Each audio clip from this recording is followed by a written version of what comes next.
Welcome to the dinner table, episode 5. Carly Marotta, joined by Cameron and Chloe Marotta. We're so excited to have you listening to us on this crazy sports week, especially here in Wisconsin. And the Bucks have a new head coach, and it is Doc Rivers. How pumped are you guys about that?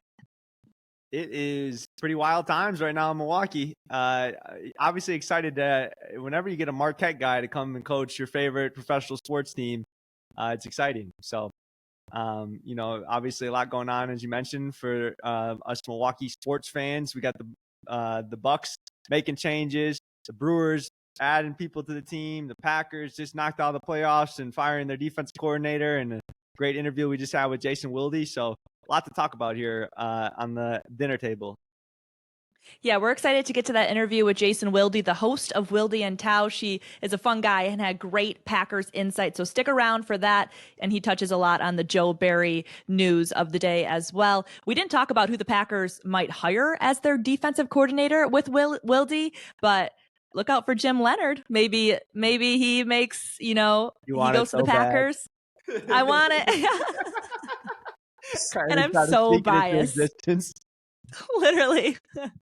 It's just like, I like Jim Leonhard. He's a great guy. I obviously think he's a great coach. I think it'd be awesome to see him. For the Packers, I'm taking what's it called? Page out of Wilde's book where you cheer for the stories. That's me. Yes. Yeah, exactly.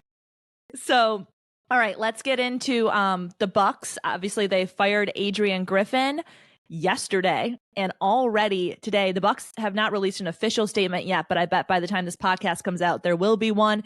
There's enough reports that Doc Rivers is the new head coach of the Bucks. Cam, I've been dying to get your insight and waiting for the dinner table for it, so let's hear what you think about this. Yeah, this is an interesting situation. Obviously the Bucks 30-13, tied for the second best record in the NBA altogether. But if you're watching this Bucks team, or you're a fan or a loyal supporter, you just knew there was something missing basically from this team. We're ranked here on defense, 25th overall in scoring defense, giving up 120 points per game. In the paint, we're ranked, at the bottom percentile of the NBA in terms of giving up paint points. Transition defense, the team has not really done well. And, obviously in Adrian Griffin's first year, there's a lot of expectations for this Bucks team. It's pretty much championship or bust. And although we were 30-13 when he got fired, this team is expected a lot more of them. And so hiring a guy like Doc Rivers, who's been there with championship pedigree, it's expected that he's going to be able to get us over the top. So the most interesting part about this, I think, so far is this comes from The Athletic, and Eric Name and Athletic writers teamed up to write this story. But it says, league sources says Doc Rivers, who is an ESPN analyst after getting fired by the 76ers last May, began to serve as an informed consultant to Griffin at the behest of the Bucks. 1 month later, multiple sources briefed on the matter now indicate that Rivers is a serious leader for the position. But that is so interesting that they had him as a consultant. It's like, how far in advance did they know that they were going to make this change? It's just very intriguing note to this whole thing. From what I've heard is that Adrian Griffin was the one that actually has reached out to Doc Rivers in terms of consulting him with his coaching philosophies. Obviously, as I mentioned, it's first year for Coach Griffin. I'm sure he's got a relationship with Doc Rivers. And obviously it's very now with Doc becoming the new head coach of the Bucks and taking over for him, it's a very interesting situation. I doubt a lot of people would speculate, Doc, might have given him some wrong advice so that he would get fired or whatever. But obviously in this situation, with Doc being who he is, I'm sure he was doing his best to help him, in his coaching career. And obviously when you get an opportunity to coach a team like the Bucks with star players such as Giannis Antetokounmpo and Damian Lillard, and you got the second best record in the NBA, that's something that's tough to turn down for Doc Rivers, who currently is working on TV. And I'm sure he was eager to get back into the coaching world. So it's an interesting situation overall. Ultimately, I think it stems from, it's being your first year.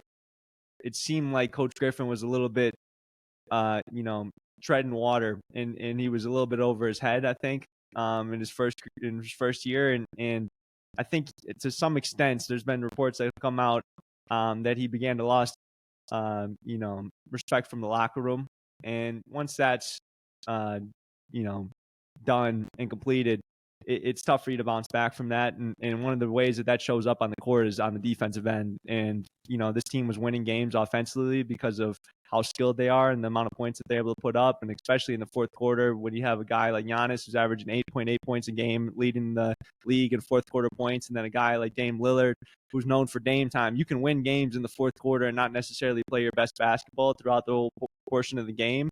So I think that was a big piece of it. And I honestly give kudos to the Bucks general management from being able to step in and make this move during this time, because it's almost unprecedented. I mean, the Cleveland Cavaliers did something similar, firing David Blatt and hiring Tyronn Lue during his time there. And obviously a lot of people know Tyronn Lue became on to be an NBA championship with the Cleveland Cavaliers. So, sometimes you have to make a move if you see that, down the road, it's not going to end the way that you think it's going to end. And I give credit to the Bucks ownership and their front office for stepping in and making a move that obviously is going to rub some people the wrong way.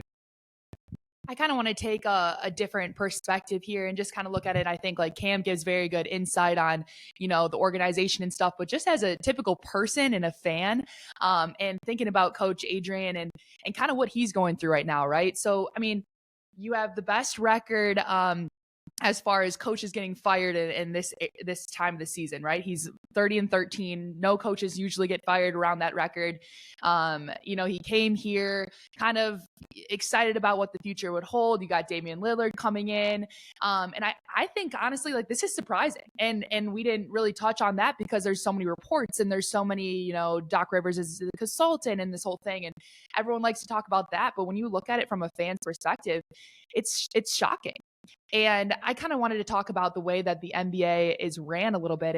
And I truly think just with this example, it's ran by the players, and there's got to be something where the players felt a need for a change up. And when you have strong personalities and strong leadership, but also phenomenal players and Giannis and Damian and I wouldn't be shocked to hear what their responses were to this. And I'm sure there's reports about that as well. But just from that fan's perspective, how hard it would be to be an NBA coach where you're coaching guys who are older, that are now fathers and have other opinions, where you're coaching in college and you're kind of the head dog, but when you got players like this with this type of personality and the way that they can talk and things like that, it's got to be tough. So just wanted to add that perspective in there. I feel like it's good to bring in the human element, because as Bucks fans, you're just so focused on winning a championship now. And obviously that is the goal, and the window is tight, like Cameron said, and kudos to the management of the Bucks. But it is tough. I mean, he's a first-year head coach. 30-13 isn't bad. And there were promising parts of the season, and obviously there were also really low parts of the season, but you feel for him because it's going to be tough now to get another head coaching job when you just got fired in the middle of the season, the first time that you're a head coach in the NBA. So, I know it's tough to make those decisions and it's a business, but you also, I definitely think it's a good point from Chloe to bring in the human element a little bit to this. Yeah. I mean, as you guys know, and from stuff that we've talked about, obviously, that's what you're getting into as a coach in professional sports and college sports. I mean, it's even crazier now that you can get fired halfway through the year before All-Star break leading the NBA, but that's just the way it is. So if and Chloe made a great point. Obviously, none of this would have been decided if Giannis felt like he was the guy for the team. I mean, if Giannis would have said, no, we should keep him, he's going to do a good job, we're going to turn this around on the defensive end for the second half of the year, there's no question that front office would have kept him. But the fact that Giannis and Dame, the superstars of the team, Chris Middleton, guys who have been there, probably thought, hey, this guy, we don't necessarily believe in his defensive philosophies. We love him maybe as a player or as a person, but there's better people out there that we think can lead us to, some more wins and becoming a better team. So, it's not a what would you say, a fashion show competition or a it's not a popularity contest, so obviously you got to go with what's going to win you a championship, especially when you bring in a guy like Dame Lillard and have one of the highest caps in the NBA. So it's as a Bucks fan, speaking solely as that, I'm excited that they are making a move before it's too late.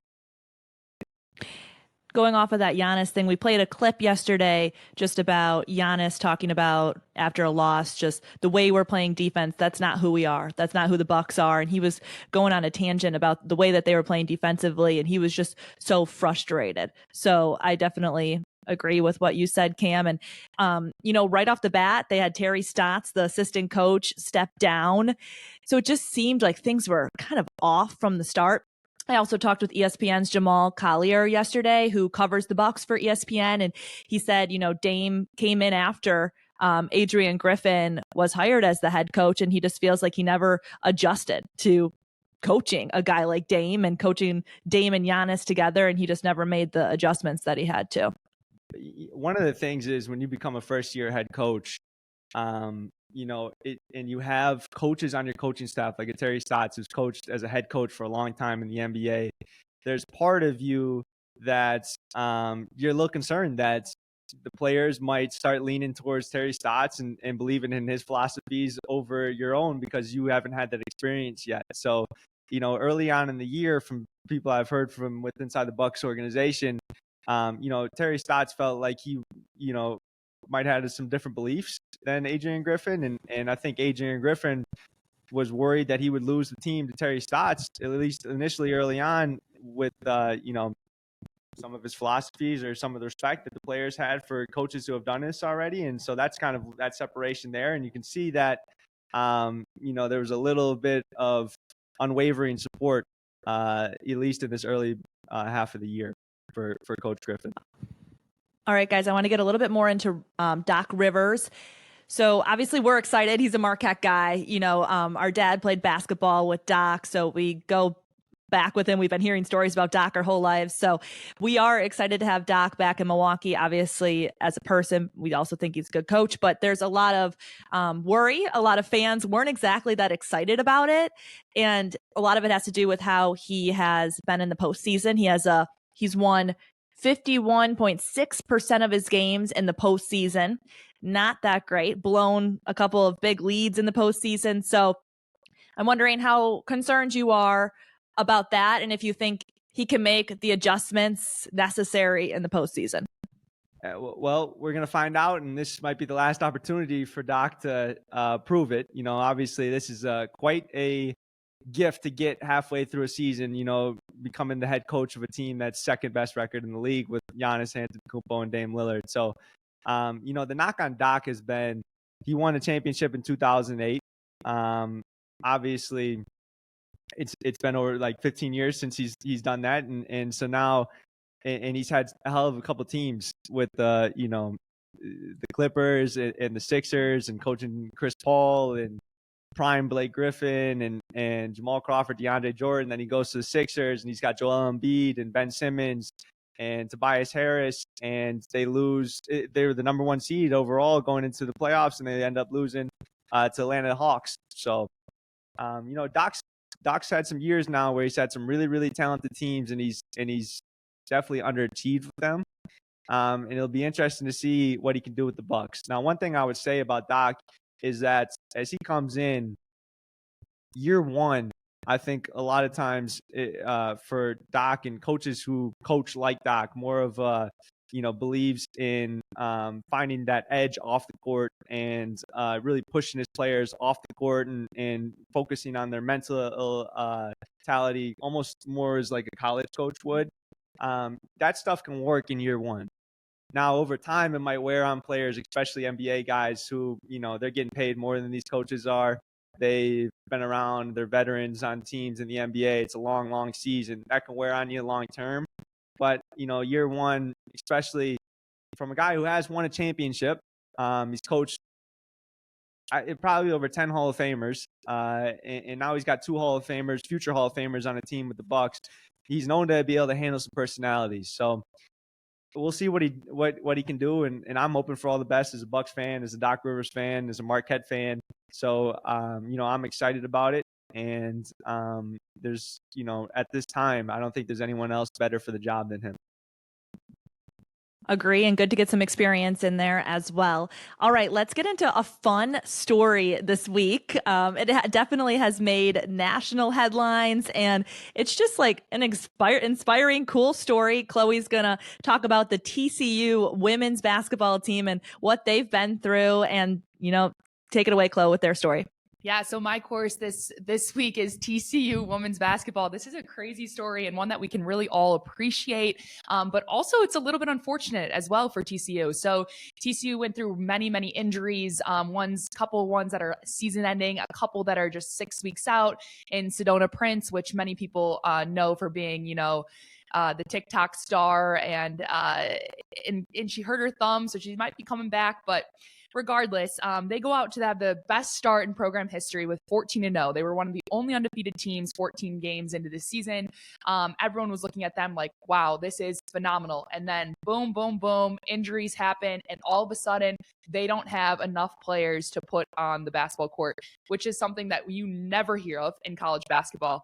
And so what they do is they look to the students and they host an open tryout, allowing students to come in. Can you imagine sitting there as a student who played high school basketball and you're like, oh my God, I might get a chance to play on a college basketball team? I mean, this is making dreams come true. It's unbelievable. I'm for sure trying out. Yeah, absolutely. And so they take four walk-ons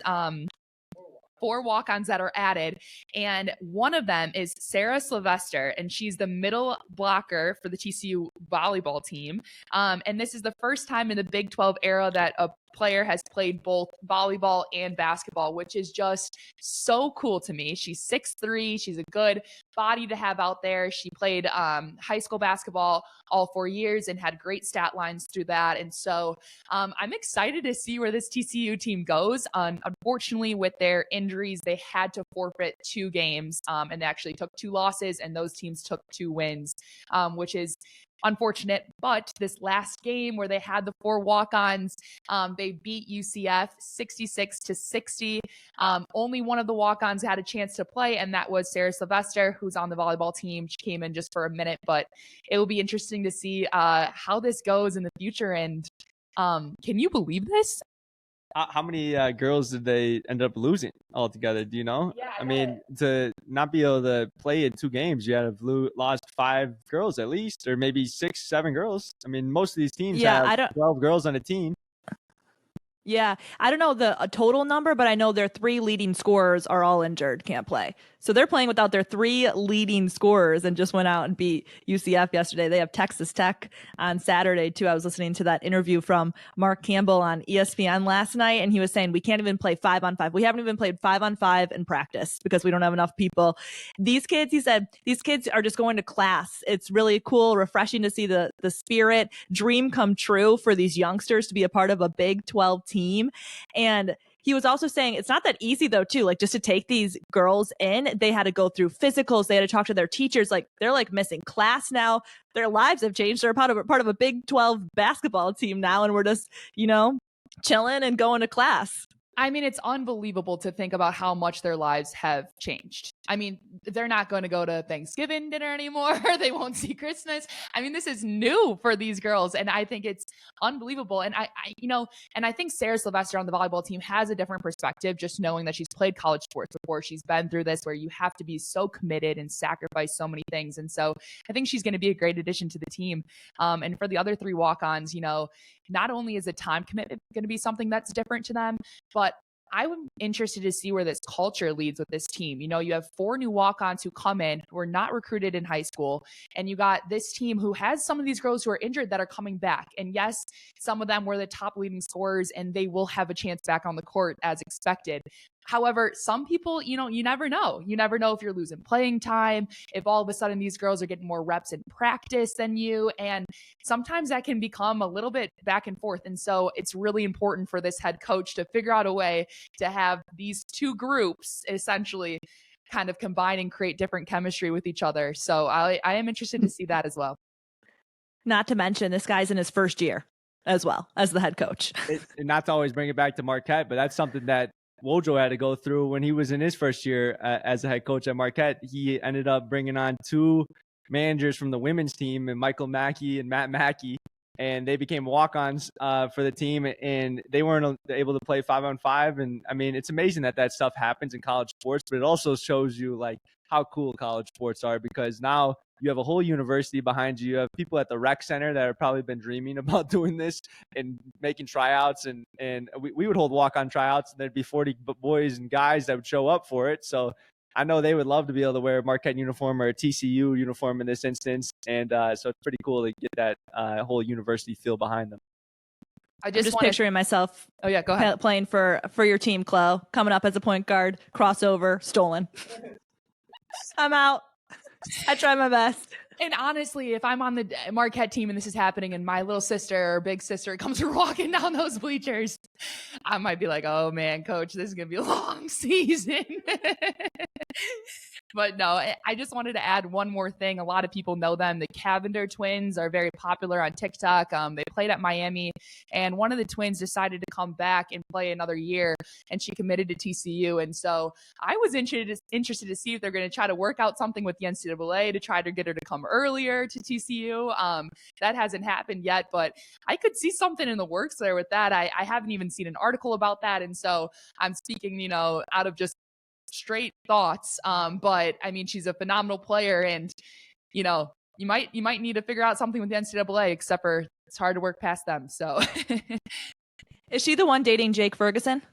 She might be. I'm getting confused with the twins sometimes, but one of them decided. They do look identical. Yep, they are. They are identical. One of them decided to stay and become a regular person, and then the other decided to go back to college basketball, and TCU is where she wanted to go. Team regular person. That was a fun way to do college. All right. Is that it? I think we're sending it to our interview with Packers reporter Jason Wilde. Well, to put a bow on the Packers season, we're delighted to have the co-host of Wilde and Tausch and Wisconsin State Journal Packers reporter Jason Wilde here. Jason, thank you so much for being on the dinner table. So before we talk any Packers, I just got to tell the three of you. So I've told Carly this before. And by the way, I don't wear Marquette gear very often. So just to be clear on that. But so I'm going to be 52 next month. And I know that's how old your dad was when he passed. And I told him, because I got to know him through Craig Karmazin and Marquette being on our air. And I don't need to tell you what an amazing guy he was. But I had to give him a hard time because, obviously he was a little bit older than me. But in 1981-82, growing up in Milwaukee, I would play Marquette basketball games as a 9 and 10-year-old in my basement. I had a full court of Nerf hoops, one at each end. And I would be Doc Rivers and Mark Marotta and Terry Reasons, Dwayne Johnson. I mean, and I was very unselfish with myself. There's a lot of passing all by myself going one-on-one. But we had some big wins over Notre Dame and DePaul. So it was a big year. And I hope you guys know, I'm sure there are thousands of people that have told you how proud he would be of you. But when I look at our girls who are 13 and 14, I just appreciate what a great job you guys are doing to carry on his legacy. He was an amazing guy, and I hope I've got a lot of years ahead of me, but I hope my girls do the same type of job of showing people what I was about someday, the way you guys have of him. So I just wanted to say that off the top. That's my mushy kind of welcome to the thing, and I won't Jason, wear this Marquette pullover again. You're gonna put us to tears here. No, I do have a skill at doing that, but I'm not. Yeah. I didn't need to do that on purpose. No, we appreciate it. Thank you so much, and I love the MU gear. That's a good touch for you there, coming on that MU podcast here, basically. Yeah, thank you for saying that. That was really sweet, and we appreciate it. I thought we were going to talk about Joe Barry getting fired, and all of a sudden I'm like looking for a Kleenex over here. Well, wait until I tell Sydney that I talked to Chloe, because she's our basketball player, and she's going to have even more interest in watching the podcast now, as opposed to just me being on it. So that'll be part of it too. I love that. I got to meet Sydney. She sounds like a wonderful girl, especially if you're her dad. So She needs some size. She's stuck with a short dad, and that did not help her in her pursuits of basketball. But other than that, she's pretty cool. Cam made it, so you don't have to worry about that. Dang, that's what it's like to have sisters, huh? Yeah, how about this? You think I'm doing them a favor, hopping on the pod with them, and I just get blasted. All right, let's get into some Packers stuff. We're happy to have you on a big news day for the Packers. Joe Barry fired as the defensive coordinator. Some saw this coming. The writing was kind of on the wall, but Matt LaFleur backed him a lot. I just want to know your thoughts. Any surprise to this or just what you expected?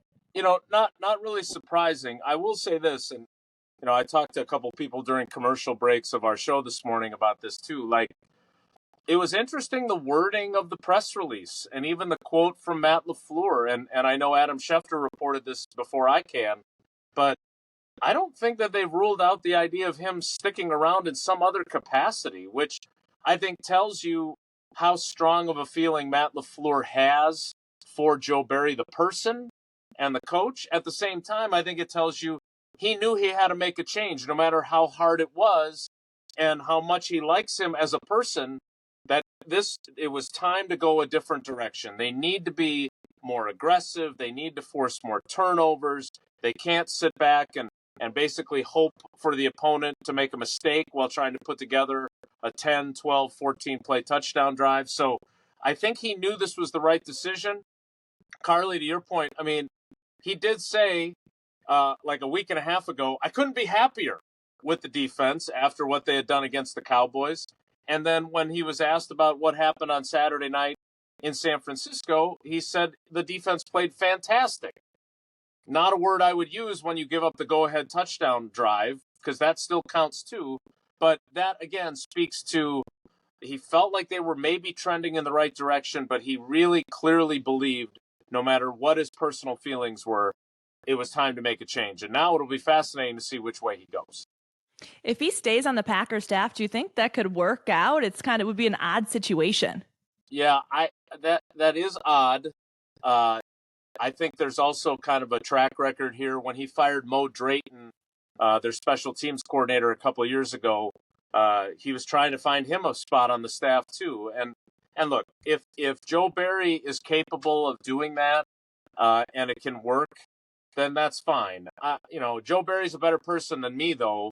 If you fire me, but I'm still going to stick around, and I'm not saying he's going to be the janitor, but like to coach linebackers or do whatever else, like I don't have a whole lot of ego, but I have enough where I'd be like, no, I think it'd be better if I got a fresh start. Now I will add this, I was talking as a dad a minute ago, and Joe Barry's daughter, I think, is a junior or a senior at a local high school here, so maybe he would consider that as a dad to keep her so she can finish high school and then go off to college. So I wouldn't rule that completely out. But again, that would speak to the kind of guy he is if he's able to actually do that. It shows you the type of respect that Joe Barry has for the Packers organization too, because like you're saying, Jason, I mean, if I was just let go, I think the last thing I'd be thinking is I'm going to stay on in any other capacity that's lesser than my defense coordinator role. And then I think it talks to, the respect that the players have for him, because if they didn't think this guy was any good, I mean, you see it happen all the time. You see it just happen with the Bucks. Obviously, firings in professional sports are, in a snap of the finger. So for them to feel like they can keep him around and for him to want to stay, I think it speaks volumes of Joe Barry and of the Packers organization that he'd want to trust and still stick around.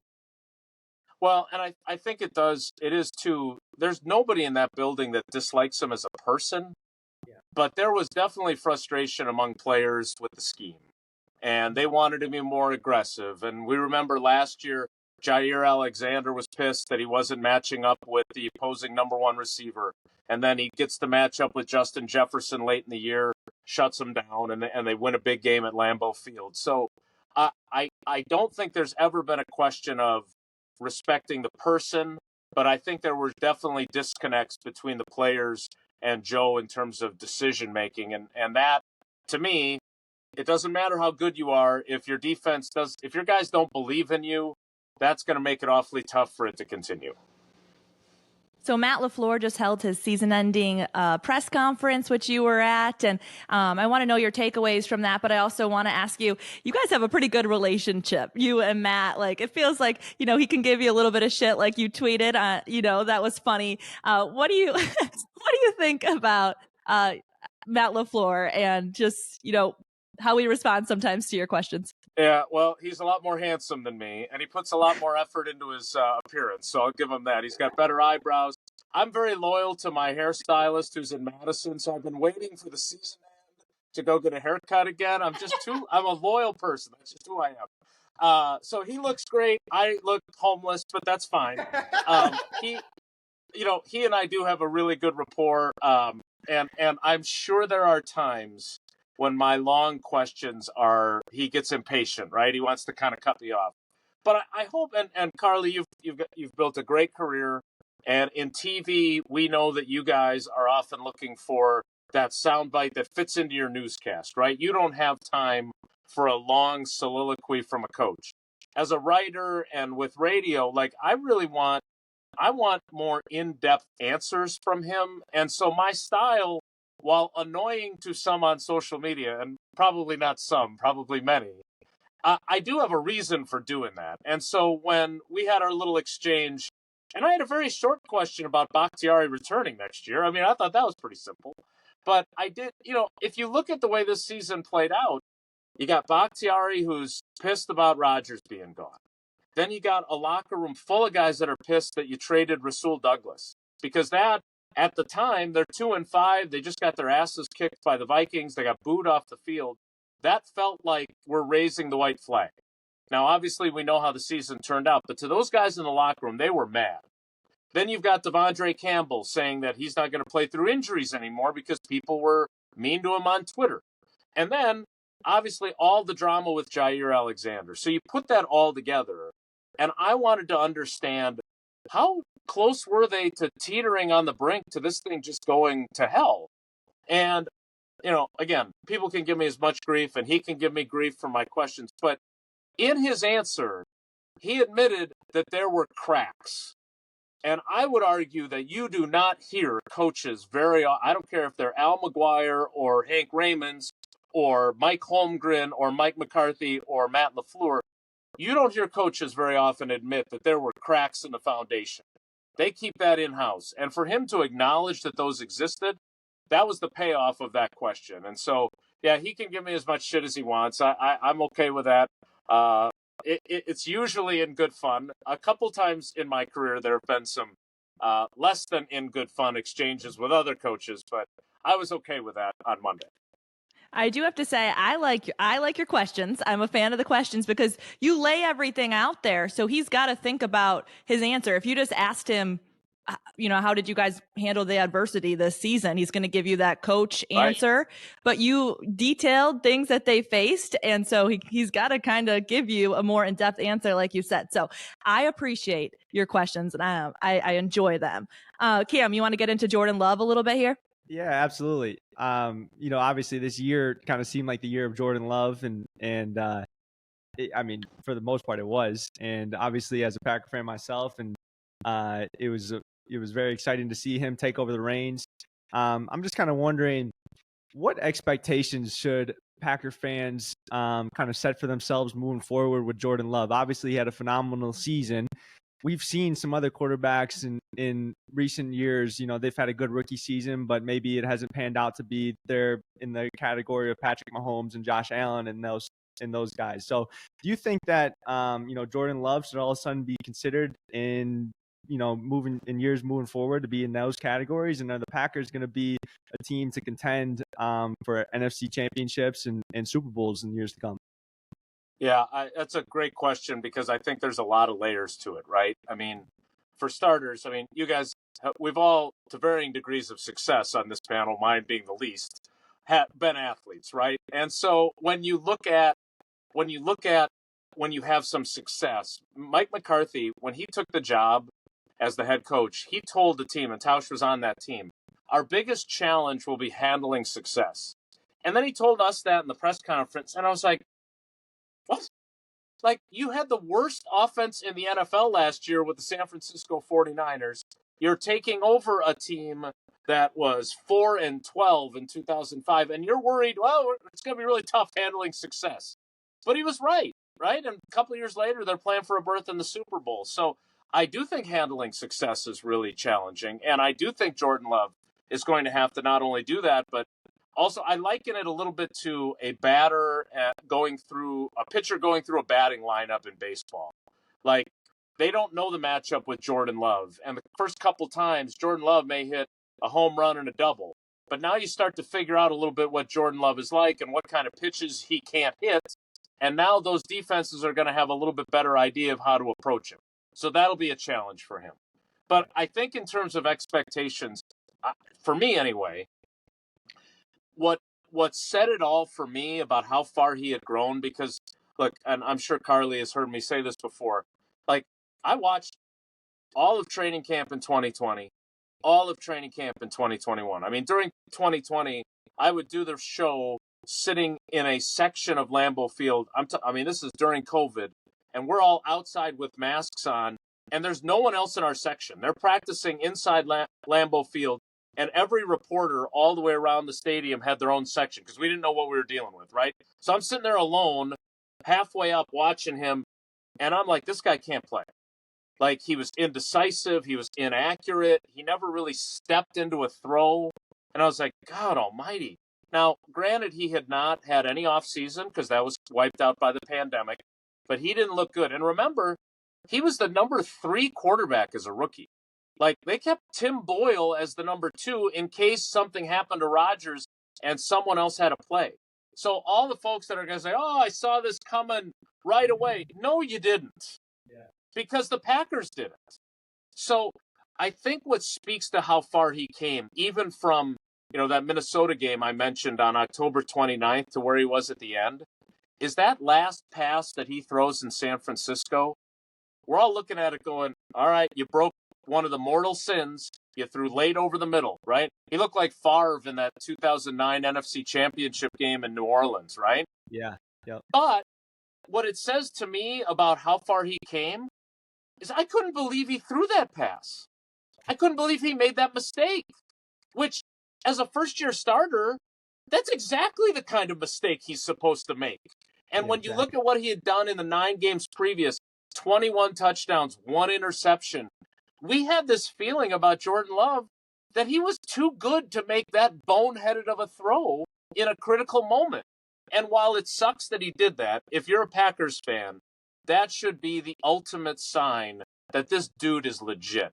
Because if he got to that point already and we're like, oh my God, I can't believe he made that mistake, like, that tells you the growth that we saw during the course of the season, and there's just only more of that ahead of him. I want to talk more about this 49ers game. It was obviously a heartbreaking ending for a lot of Packers fans, but going into the game and throughout the game, do you think the Packers had and should have won the game? And then looking into it, after winning that game, could we have won the Super Bowl? Is that something that you could consider? You can certainly consider it. And I can tell you players in that locker room were considering it. Like, I was talking to John Runyon on Monday morning, and he's like, we hold on, we win that game. We've already won in Detroit once this season, and we beat the Chiefs already this season. So they're thinking the same way you are. Now, I am sure there are games that you played where you were like, we completely controlled that game. How did we lose? And I think that's the feeling the Packers left that game with, right? Because, it's 21-17 when Anders Carlson misses the field goal. We all know that that's a critical moment. The 49ers get the ball. They go down and score. But up until that point, think about all the missed opportunities that they had in the game, and they were all still winning on the road against the number 1 seed as a 10.5-point underdog. Like, they settle for 2 field goals, and they lose a 4th down conversion on their first 3 trips into the red zone. Like, you convert those to more than 6 points, even if it's a touchdown and 2 field goals, you're sitting at, let me do the math, 13 to nothing, and you're sitting there going, okay, we're in control. You're playing with a different confidence. Now, again, I don't know this for certain. They have a lot of young guys on their team, I didn't get the sense going into the game that the moment was too big for them. And I didn't get the sense during the game, the way they played, the moment was too big for them. But those red zone failures, 2 dropped interceptions, the missed field goal, and Jordan's mistake, you put all those together, and those are the kinds of things that a young team fails to get done in a big game when it's their first time playing in a big game. And look, I'm an old man, so I have a lot of old history with the Packers that I can lean back on to compare it to. You know, I thought the Dallas win, I don't know what year all you guys were born in, but in the 1995 season, the Packers go to San Francisco, and the 49ers are the defending champs, and they kick the shit out of them. I mean, they announced that we are a contender by knocking Steve Young and the 49ers, the defending champs, out of the playoffs. They go to Dallas the next week in the NFC Championship game, and they lose. But they played really well, and I think they felt the same way that the Packers did after this 49ers game of, hey, we could have won that game. And then that 95 team sets the stage for the 96 Super Bowl winners, okay? Same with 09. The Packers go to Arizona, and our oldest, Maddie, my wife is pregnant with her, and I'm worried that she's going to be born while I'm in Arizona. And Mike McCarthy, bless his heart, he is one of the best human beings I've known. Is like, Jason, if you're worried about her going into labor, fly home with the team with us, which they do. That's awesome. Now, luckily, I didn't have to, because that would have been a really shitty plane ride to be on, because that's the game where Rodgers gets face masked, fumbles, they return it for a touchdown. So I'm glad I didn't have to fly on that plane, because that would have been depressing. But that is another game where Aaron Rodgers had never played in a playoff game before. Throws an interception on his first playoff pass. But they get that experience, and what happens the next year? They run the table in the postseason. They go win Super Bowl 45. So those would be 2 comparative seasons where we can say, hey, there's no Super Bowl guaranteed at the end of this, but Jordan Love and all these young guys that he plays with got this experience. There is a chance that can be that building block they need to make a really big jump for next year. I love those comparisons because it feels like that's exactly where this team's at right now. And I'm just thinking back on the season. I don't think I've ever, at least in my 26 years of being a Packer fan, seen a season where, you know, to start off the year, I'm almost thinking, okay, it might be good for us to lose these games. We'll get a higher draft pick. And then from there, we start winning a couple of games. And now it's like, okay, we might have a chance at the playoffs. From being in the playoffs and facing the Cowboys and going, okay, well, you know, we're playing with house money. We beat them. And now you're whooping up on the 49ers and going, okay, we have a chance to win the Super Bowl, to end up losing that game. So it's like, honestly, it's such a roller coaster of a year. I'm wondering, you know, what you think are the areas of concern for the Packers this offseason, and areas in which in the draft or maybe free agency that you think the Packers can, you know, capitalize on to make that next step and become a Super Bowl contender for next year? So this was my 28th season. I was 24 the first season that I covered. That was the year they won the Super Bowl in '96. So I was just out of UW-Madison, and I just thought, well, this is great. Then they went to the Super Bowl the next year too. I was like, wow, this is going to be the most amazing job ever. And obviously there are roller coasters throughout my career for this team, but you're right. I don't think there's been a season like they go to Chicago and win in the opener, and I'm like, wow, they're going. I picked them to go 6-11. They're better than I thought. And then, you know, they come back. They're down 17-0 to the Saints, and they come back and win 18-17, only because, by the way, the Saints kicker misses that kick at the end. So now they're 2-1. You're like, oh my gosh, they're gonna be a playoff team.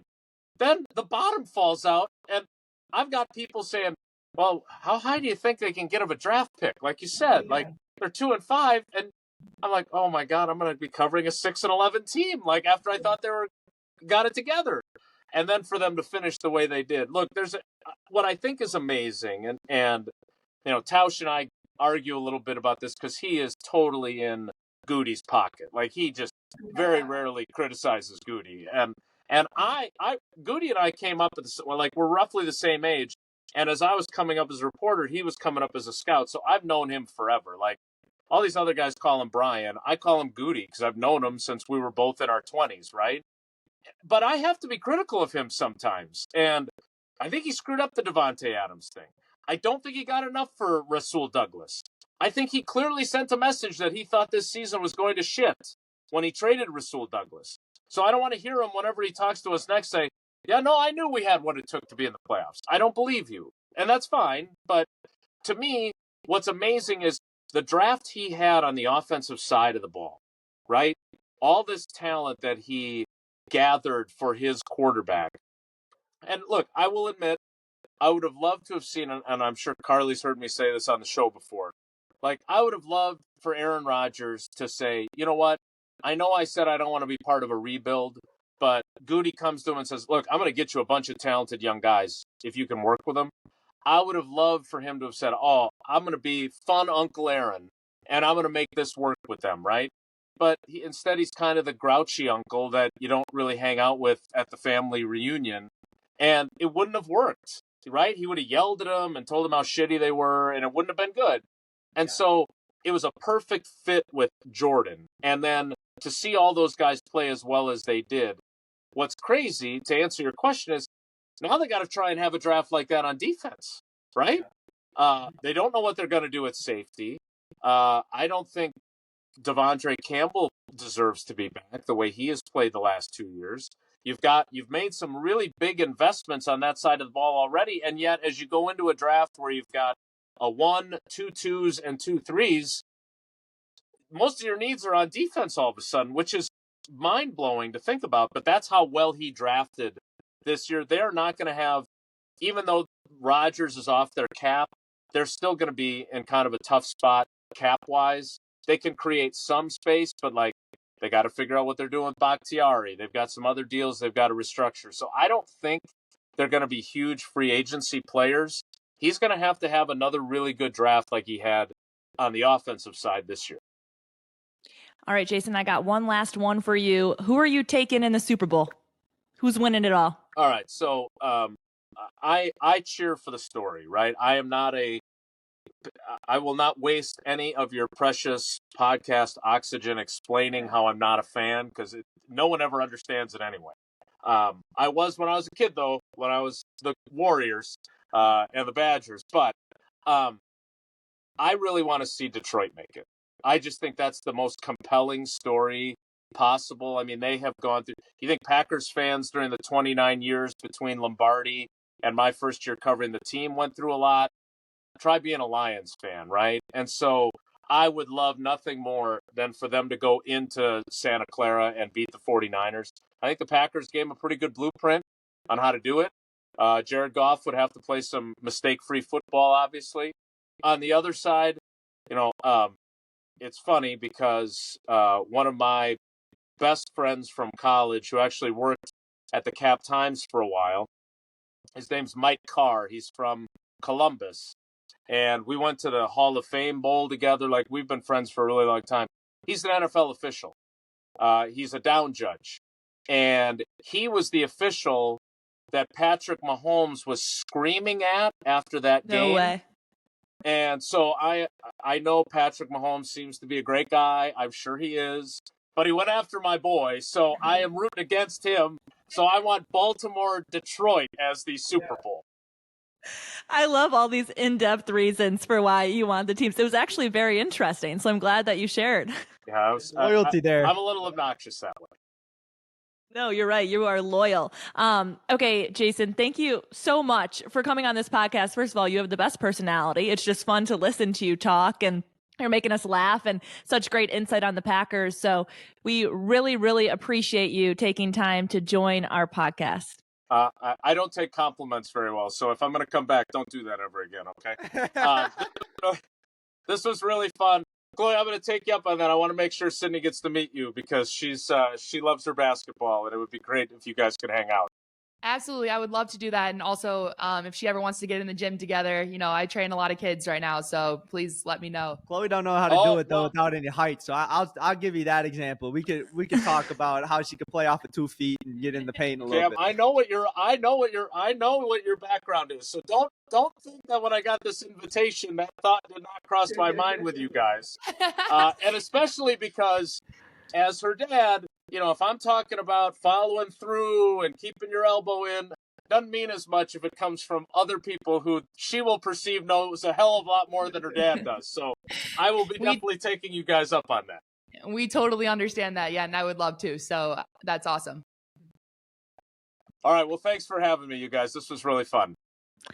All right, a great interview with Jason. And before we go, we just want to give a quick Marquette update. So, Chloe, take it away with the women's side. Obviously, just played UConn last night. Yeah, they played UConn last night, and UConn's a tough game. It always will be a tough game. They're 8th in the country. They got Paige Beckers back, but they do have some injuries. And speaking of injuries, one of them is Aubrey Griffin, who's Adrian Griffin's daughter, who just went through an ACL tear, and I find that interesting. Whoa. Yeah, the family's going through a lot actually right now, and so so she was out. Didn't realize that. She was out for the season now, and she killed us on the boards in the first game. So I'm coming into this game like, all right, let's go. Like, she's out, and unfortunately, a couple turnovers, and that's what happens, and UConn takes over, and they ended up blowing up the score. But what a great environment it was at the Al McGuire Center last night. KK Arnold, who played at Germantown High School, was playing in front of her home crowd. She had a great crowd, and Marquette had a great crowd, and it was a great, thing for women's basketball. And so, great is what I keep saying. So unfortunately, they lost that game, but they play next, and who do they play next? They play. Oh, I forgot about this. Okay, so next game Marquette plays is against Butler on Saturday, and this one's at home, and so looking forward to that game. All right, what's going on with the men's team? On the men's side, they've won 2 in a row. Beat Villanova, beat St. John's in a game that honestly, shouldn't have won it. Probably should not have won it, but you'll take it every day of the week. Missed some free throws at the end. Let St. John's go on a 13-3 run to finish the game. Obviously, you'll take every win you can get, but that was a little sloppy, and it'll be interesting to see how they respond tonight against DePaul. Down in DePaul, Marquette's second home, going against a lingering DePaul team with 3 wins on the season, just fired their head coach. So, obviously, unfortunate news there. But Marquette should get this done tonight. We've had our stumbles before down in playing in Chicago at DePaul's arena, so hopefully there won't be any tonight, and they move on to going for 3 victories in a row. 3 in a row. Sounds great, right, Chloe? Sounds great. Tony the Tiger over here. Great. All right. Thanks so much for listening to episode 5 of The Dinner Table. We'll see you next week.